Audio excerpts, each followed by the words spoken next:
So today I want to talk to you about something that we don't hear a lot about: green flags. We hear plenty about red flags, all the things that we should constantly be on the lookout for with both men and women. But today we're going to talk about something that you should actually be looking for in a positive way: 5 green flags when you meet a woman. Now, before we get to the list, I just want to say some of these, if you're not used to having a good, mature, emotionally intelligent woman, some of these things may actually scare you a little bit and almost present as a problem if you don't know exactly what's going on. Number 1, attentive listening skills. Now, sometimes it's hard to tell when you're having a conversation with someone, or if you're just having a casual dinner and you're just having some banter back and forth. Sometimes it can be difficult to assess just how much of what you're saying they are taking in. Sometimes in relationships, we say things that we deem to be important and then we're ignored. Sometimes we say things that they should ignore and they deem them important. Now, where you want to look, guys, is that when you're with a woman who's attentively listening to you, over the course of a month, weeks, a month, she may recall things that you said recently and remind you of them, but in a positive way. She may say something to the effect of, well, I remember you saying spaghetti sauce hurts your stomach, so maybe we'll go somewhere else other than the Italian restaurant. It sounds like something small, but those little details add up over the course of a relationship. And what that's telling you is that she's listening, she's paying attention to what you have to say. Now, as a man, that puts the responsibility on you to say what you mean, because if you have a woman that's listening to what you say and taking it seriously, then you have to also account for the part where if you're being sarcastic about something, make sure that that's obvious or they might take you seriously. Number 2, when they apologize for interrupting. Now, if you watch a lot of content, especially women talking about red flags on men, immediately, if the man interrupts her at all, they're disqualified. And we all interrupt people because in the context of having a conversation, sometimes it's not quite perfectly clear when that person's done speaking. Sometimes we get a little bit ahead of ourselves and want to respond to something that's excited us or a point that we feel is important. But if she's doing that from time to time and then apologizing, say, "Oh, sorry, I didn't mean to interrupt," go ahead and finish what you're saying, especially if she retracts what she's, beginning to say and stops what she's saying, says, "Whoa, I'm sorry, please continue. I didn't mean to interrupt." You don't find a lot of people that are willing to go that far. So if you do find a woman that does that, good job. Number 3 is accountability in previous relationships. Now, this is where things get a little bit tricky. When we meet, we all try to put our best foot forward, but we also kind of want to tell them about our history. We want to know about their history because, unfortunately, certainly as you get older, history matters. Now, I made a video yesterday about how you will be her next narcissistic story, and the concept there was that if you meet a woman who lacks accountability in her previous relationships and all her ex-boyfriends and husbands and whatnot were all narcissists, don't think you won't be the next one when she tells the story after she breaks up with you. But the flip side to that is true. Now, it might feel a little bit uncomfortable to get into the nitty-gritty and details of your new person's serious previous relationships. And I'm not saying that they have to divulge all of the intimate information. But if you hear the words, even if she's saying it in a self-derogatory way, "I was a jerk, I was stupid, I did dumb things," that may not be the perfect verbiage that you want her to use, but the point that she's trying to make is that I don't really want to tell you exactly the bad things I did, but I know I screwed up and I'm taking accountability.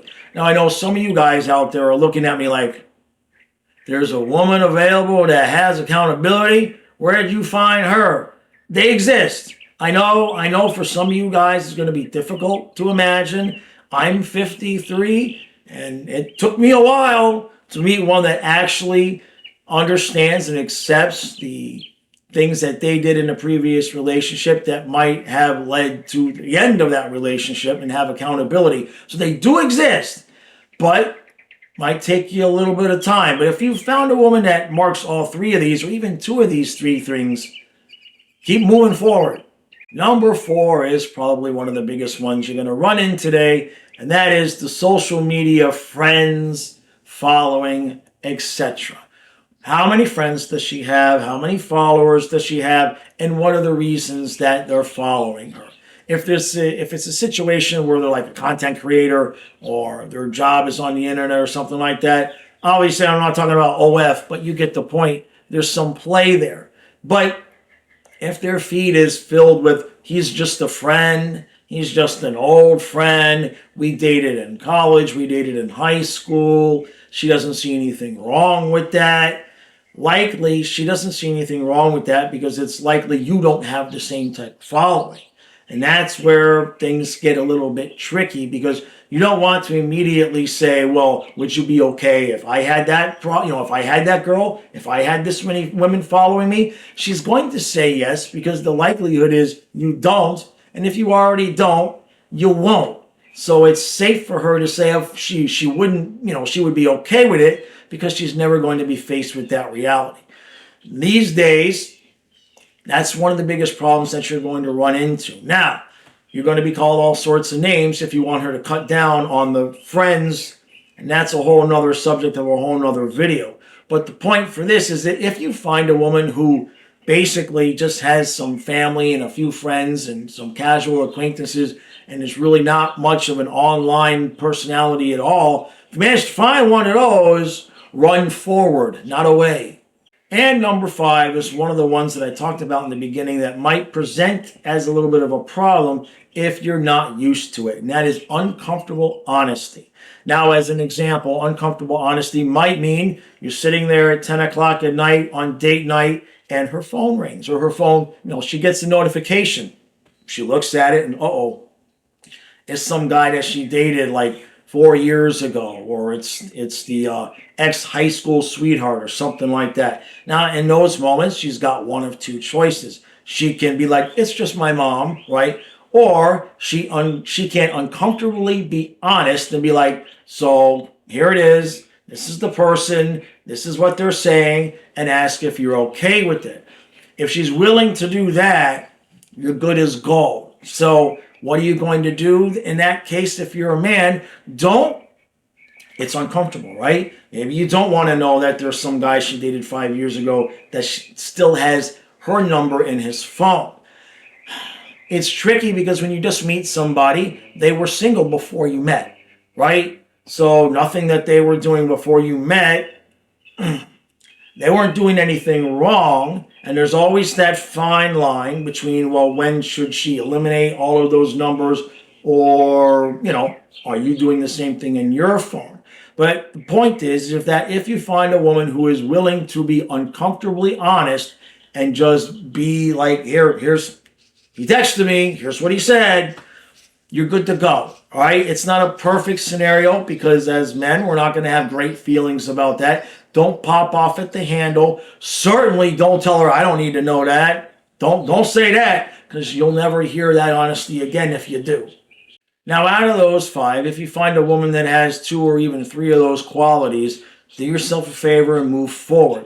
The flip side is if after you're looking for those qualities, you meet someone and they're kind of giving pushback when you bring up those things, don't even bother moving forward. Because if you're getting pushback on those basic things in the beginning of a relationship, what you're going to end up doing is you're going to end up sacrificing your own boundaries, your own desires, because you want to make things work. And before you know it, she's on the phone with her high school sweetheart once a month because they need to catch up.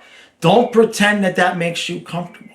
That's the last thing I'll say, is that in any relationship, don't pretend that things that make you uncomfortable, don't pretend to be okay with them.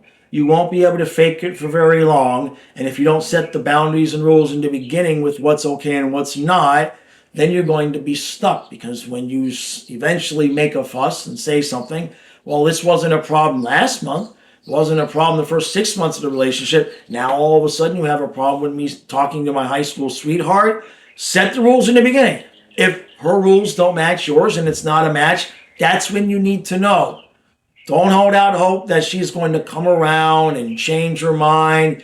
the most palatable or malleable that either one of you are going to be in the beginning of the relationship is in the beginning of the relationship.